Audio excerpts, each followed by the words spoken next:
a driver with a particular set of skills. Yeah, I can drive.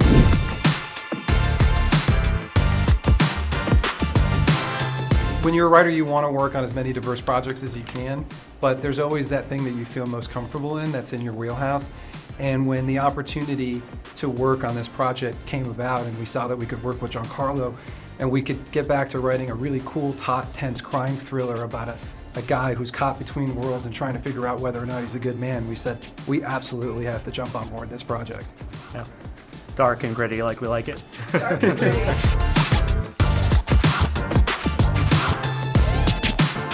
Yeah, it's important to me to really care for my 4 daughters and to really create a family that really understands each other and has an open line of communication.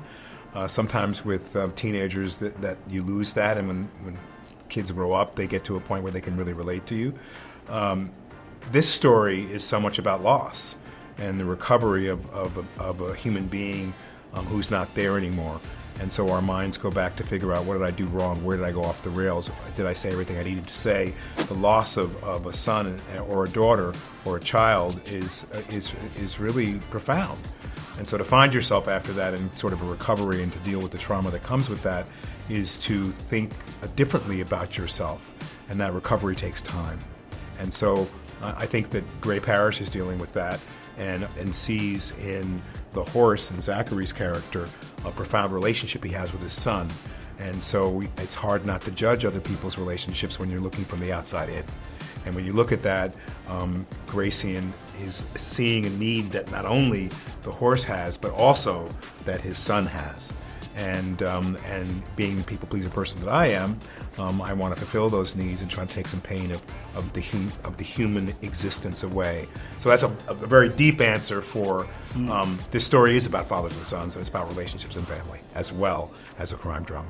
Right, and it's also about somebody who becomes very desperate for money, and that's who these 2 men meet. Could you just speak to that a little bit about? Yeah, I mean, to me, I'm so grateful for this show and to be with this incredible team of thespians and writers because this is a big part of my life that I lived. And so desperation drives you to do desperate things and things that are out of character and maybe against your morality and your integrity. And so those things can fill you up for a certain period of time, but not forever. And I, as a character, as Gracian, will keep coming back to that sense of, am I a good man? Is this who I really am? But this is what I have to do. And so that's the plight of our show, and that's what will keep you on the edge of your seat.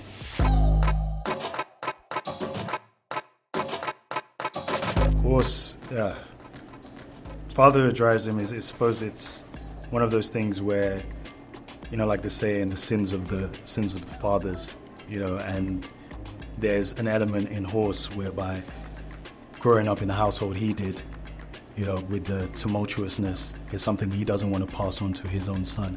But there's also the element of chasing excellency and chasing a level of power that cannot just be begotten for himself, but can be given to his family and to given to his community. And seeing his son, it's in this world, I suppose this world of criminality, is allowing him to see more than just what's in front of him, seeing the power, seeing the respect, seeing the values, the core values of family.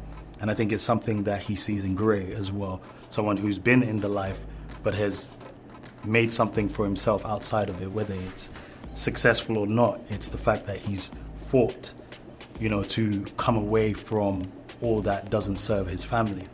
And that's something that Horse really is passionate about. The business, if it doesn't serve the family, there's got to be a better way to do it. And that's Horse's journey.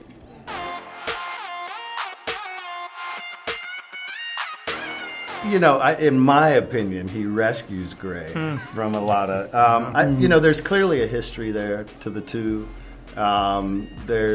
To me, there's a theme of loneliness that sort of pervades all the characters that I think defines their relationship in some ways, that there's not a loneliness when they're together. So despite what he does or doesn't do, I think I had written on the front of my script, does Colin bring trouble or does he bring fun? Or is it both?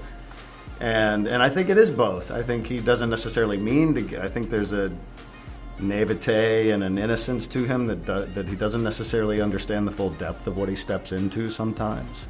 And you know, he will bring people with him, unfortunately, in some of those situations. But I think, much like them, he really wants that family. He wants that unit, and he lost 17 years going away, and he's just trying to get his feet to get Sarah, to get a step towards what they already have. So I think there's it's a compelling character, something that first time I read it, I could just hear the music, and God, look at these people I get to play with.